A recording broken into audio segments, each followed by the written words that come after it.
The phone buzzed on the nightstand, its screen casting a ghostly glow across the darkened bedroom. My heart lurched as I read the message. Boarding now, babe. Girls' trip to the island, wish you were coming. Sarah's words, punctuated with a heart emoji, should have warmed me. Instead, they clawed at my chest, each letter a shard of glass. I hadn't slept in days, not since I'd seen the name Kevin flash on her phone screen at 2 a.m., followed by a string of messages she deleted before I could read them. My thumb hovered over the reply button, trembling. Enjoy the island with Kevin, I typed, my pulse hammering in my ears. I hit send and waited, the silence in our empty bed louder than a scream. Sarah and I had built a life together over 7 years. Late-night talks over cheap wine, lazy Sundays tangled in sheets, her laugh filling every corner of our small apartment. But lately her warmth had faded, replaced by hurried excuses and locked phone screens. I'd rationalized it all. Work stress, maybe, or planning this girl's trip with her old college friends. But the name Kevin, her coworker, always too charming, too close, kept surfacing like a bruise I couldn't ignore. I'd asked her about him once, casually, over dinner. Her eyes had darted away, her fork scraping the plate too loudly. Just a work friend, she'd said, her smile tight. I wanted to believe her. God, I wanted to. The phone buzzed again. What are you talking about? It's just me and the girls. My stomach twisted. The lie was there, plain as the moonlight spilling through the blinds. I could have let it go, could have buried my doubts in the soft comfort of denial. But instead I opened her location app, the one we'd shared for safety on late-night drives. Her dot blinked not at the airport, but at a hotel 30 miles away. The air in the room thickened, pressing against my ribs. I grabbed my keys. The drive was a blur of neon signs and rain-slicked roads, my knuckles white on the steering wheel. The hotel loomed ahead, its gaudy marquee promising luxury and discretion. I parked in the shadows, my breath shallow as I scanned the lot. There, her blue sedan parked crookedly, as if she'd been in a hurry. My heart pounded, a drumbeat of dread and adrenaline. I didn't want to be right. I wanted to be the paranoid husband, the fool who'd apologize tomorrow over coffee. But deep down I knew. The lobby smelled of jasmine and polished wood, too clean, too perfect. The clerk barely glanced at me as I mumbled something about forgetting my room key. I took the elevator to the 3rd floor, her location dot pulsing like a heartbeat on my phone. Room 312. The hallway stretched endlessly, the carpet muffling my steps. I stopped at her door, my hand frozen on the handle. Voices leaked through, hers soft and laughing, and another low and male. My chest burned, a cocktail of rage and heartbreak. I knocked. The voices stopped. The door creaked open, and there she was, Sarah, her hair loose, her sundress wrinkled. Her eyes widened, then flickered with something. Guilt? Fear, or both? Mark. Her voice cracked too high. What are you doing here?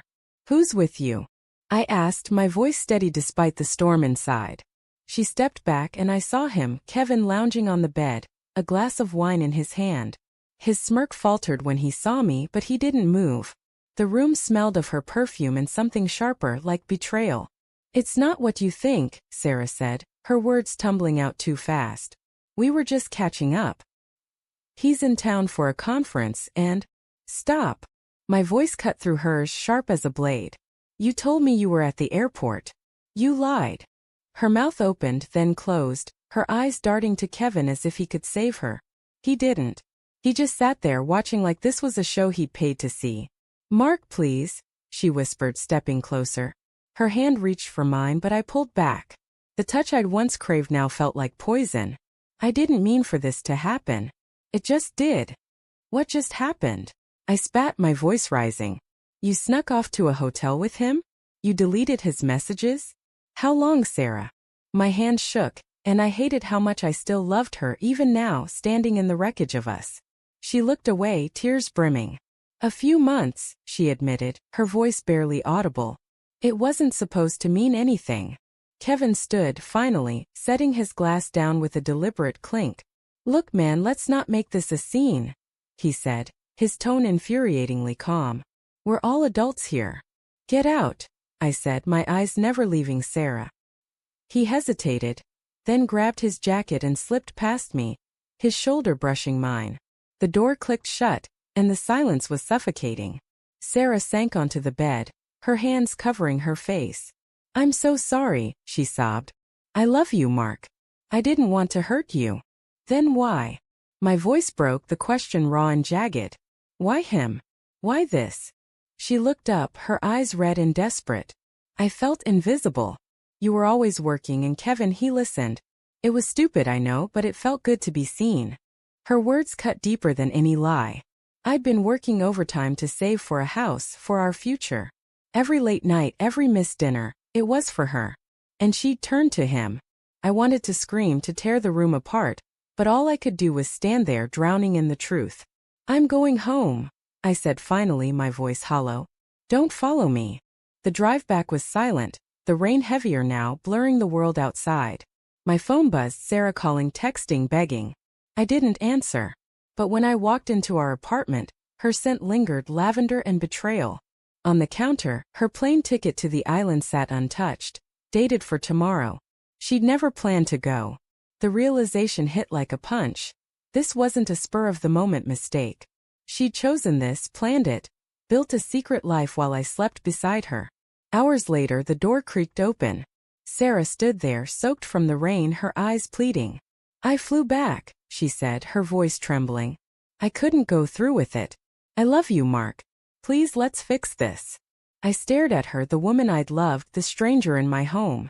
The ticket on the counter mocked us both. "You didn't fly back," I said, my voice cold. "You were never leaving." Her face crumpled, the final lie exposed. And in that moment I knew some betrayals cut too deep to heal.